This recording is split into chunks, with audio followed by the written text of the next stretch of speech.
Who knows what evil lives in the heart of game?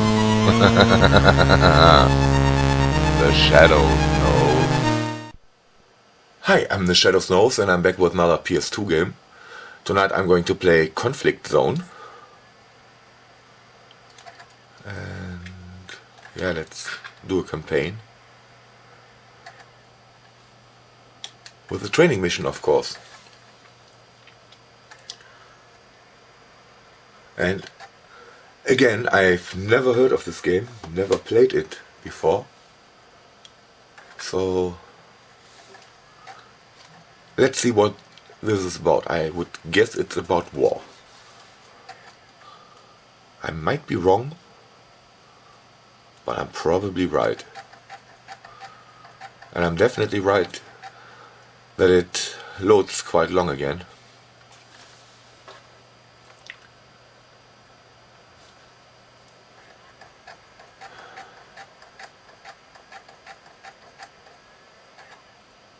Hello, General. Welcome to the ICP Strategic Command System.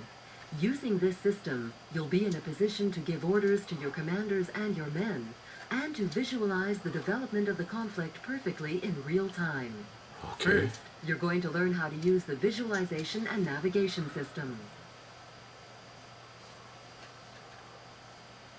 To move the camera on the battlefield, use the left analog stick. Up to go perfect. Okay.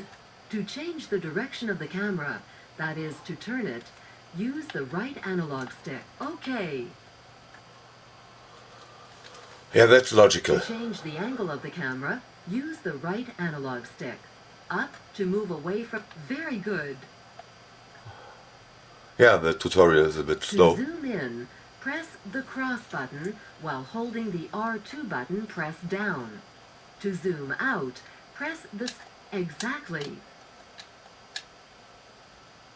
During battles, messages Oh, and they're are even displayed motion in the sensitive. bottom left-hand corner of the screen to give you information about important events on the ground. To move the camera to the last point where something important happened, press the triangle button while keeping the R2 button pressed down. I did that. I'm doing that. When you control several bases, you'll need to move regularly from one to another.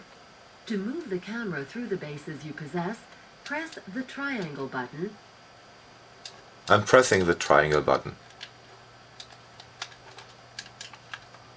Hello? You can also move the camera around quickly on the battlefield by using the radar minimap in the top right-hand corner of the screen. This shows the extent of the zone covered by the visualization and command system. A trapezoid represents your current visual field. If you change the camera settings, the trapezoid adjusts itself immediately. Press the up directional button while keeping the R1 button pressed down to move the cursor on the minimap. Yes, I did that. From now on, you can move the camera using the minimap. Press on the square button to move the camera to the point the cursor is directed at. If you keep the square button pressed down and use the left analog stick, the camera will follow the movements of the analog stick on the minimap. Yeah, I did that. If you find that the radar minimap is too small, you can activate the strategic map by pressing the R1 button again and pressing the up directional button. The strategic map is a kind of super mini-map. It's bigger and more detailed, Yes. but it still works in a similar way. I cannot On it, skip you can the see tutorial. buildings, infantry, and vehicles. Which camp they belong to, their direction, and even their destination. So it's a very useful tool. Come on. To return to the strategic map or the mini-map in normal mode, press the down directional button while keeping the R1 button pressed down, or press on the circle button only. Yes.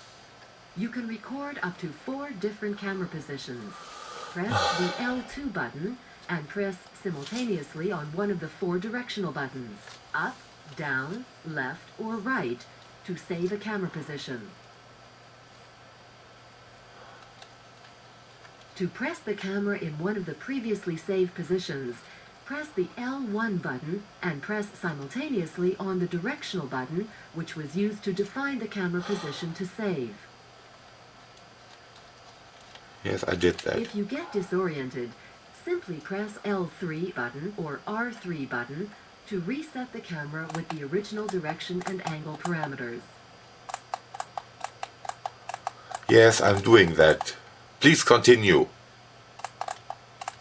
Now that you've familiarized yourself with the navigation and visualization system, let's move on to the command interface. Come on. Here's a group of ICP combat units ready to obey you. There are some Marines and a Jeep. Before giving them orders, you should first select them. Yes, and how do I select You can use them? the 4 directional buttons to review the units present on screen. Each press on one of these 4 buttons allows you to position the cursor on the nearest unit in the direction you've chosen to go.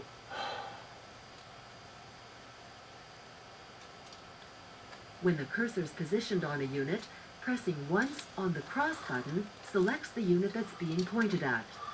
The system's automatically in additive mode, so if you've already selected one or more units, I'm not going to pressing like once this on game, the I think. cross button adds the unit indicated by... Perfect!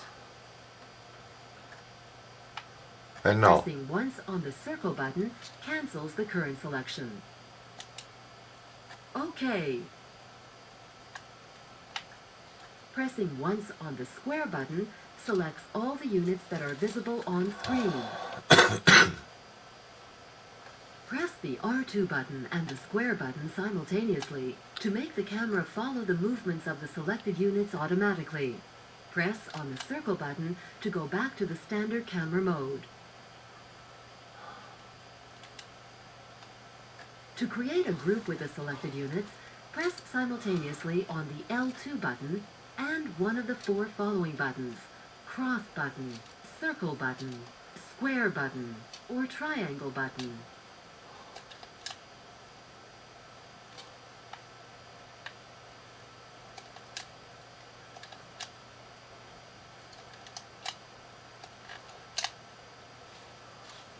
R2 and... To create a group with the selected units, press simultaneously on the L2 button and one of the 4 following buttons: cross button, circle button, Yeah, that's square button. why I really hate triangle playing such button. games with a Exactly. controller.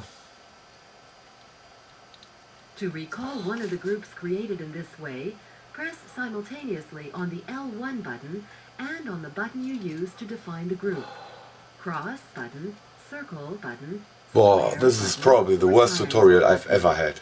Pressing a second time on that button centers the camera on the selected group. Come On on. the left of the screen is a list of units selected, categorized by type. Press simultaneously on the R1 button and the left directional button to access this list. Yes, and then... You can limit your selection to a particular type by positioning the cursor on this type in the list and pressing on the cross button. Very good. You can remove a specific type from the list by positioning the cursor on it and pressing the square button. Now that you know how to select your units, it's time to give them some orders. The cross button is used for this purpose. Your men are endowed with a certain degree of autonomy, and they can determine the most appropriate action to take automatically, depending on the designated target. If you click with the cross button on an unoccupied place on the ground, you'll see your units go there. Designate an enemy unit, and your troops will attack it. By keeping the cross button pressed down for 2 seconds, you can force fire on the designated target. What? Perfect! To choose which order to give, you may also use the order icons that are grouped together in the bottom right-hand corner of the screen.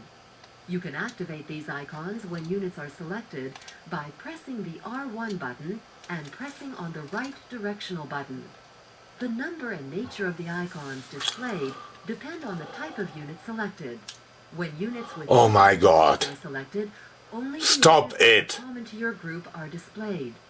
You can also use the 4 directional buttons to You can order with the cross button.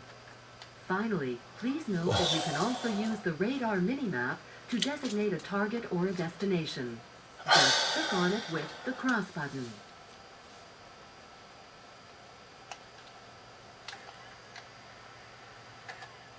Your units have 3 different behavioral modes: defensive, No, and aggressive. honestly, even more. On which instruction they are following, your units will all carry out your orders in the same manner. For maximum efficiency, you should learn how to use all 3 to best advantage. Press the R1 button and then press the No. R button to loop through the behavioral modes of the selected units. The default instruction for your units is strict. This means that they'll carry out your orders in the most rigorous fashion, regardless of the dangers.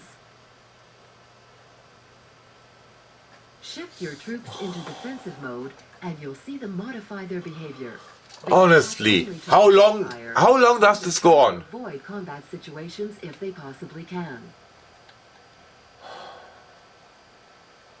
Shift your troops into aggressive mode, and the opposite occurs. They deliberately seek out combat situations. You'll also see that the units position themselves differently in relation to each other in accordance with their behavioral mode. It's now time to set up a base. Move your unit on the ground that's made up of darker strips at the bottom. Almost 12 minutes, and These strips show the location still where a base someone will be waffling deployed. about something that could have been in the manual and you could have read in 2 You seconds. need a minimum popularity level to create a building, equip troops, and assemble combat vehicles. This popularity level is a reflection of the support you get from your side. Are all modern games like this? And why can't I skip the fucking... No, I can't fucking skip You'll it. need the maximum popularity level to access the most powerful units. To keep up your popularity score and increase it, make a particular effort to save civilians. And if you want to avoid losing popularity, try to avoid causing collateral damage, because the media are on the lookout for this sort of thing, and you won't be forgiven for any mistakes you make. Come on! Finally, bases need a power supply. All the buildings on your base... You know what? have power, I don't want to and play you this. build I generators have to supply fucking enough from this directly. fucking tutorial. Your base is Hope you enjoyed this video anyways, and below thanks for watching. 100% bar, your building work will be slowed down considerably.